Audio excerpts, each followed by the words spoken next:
মুন্সিগঞ্জে বৈষম্য বিরোধী ছাত্র আন্দোলনের কর্মসূচি চলাকালে শিক্ষার্থীদের সঙ্গে আওয়ামী লীগ, ছাত্রলীগ, যুবলীগ নেতাকর্মীদের সংঘর্ষের ঘটনা ঘটেছে।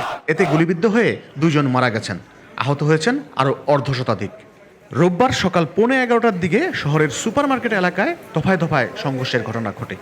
নিহত 2 জন পুরুষ এবং তারা পেশায় শ্রমিক। তাদের বয়স 22 থেকে 25 বছরের মধ্যে। এই 2 জনের মৃত্যুর বিষয়টি নিশ্চিত করেছেন মুন্সিগঞ্জ জেনারেল হাসপাতালের তত্ত্বাবধায়ক মোহাম্মদ আবু হেনা মোহাম্মদ জামাল। তিনি বলেন, তাদের পরিচয় এখনও নিশ্চিত হতে পারেনি।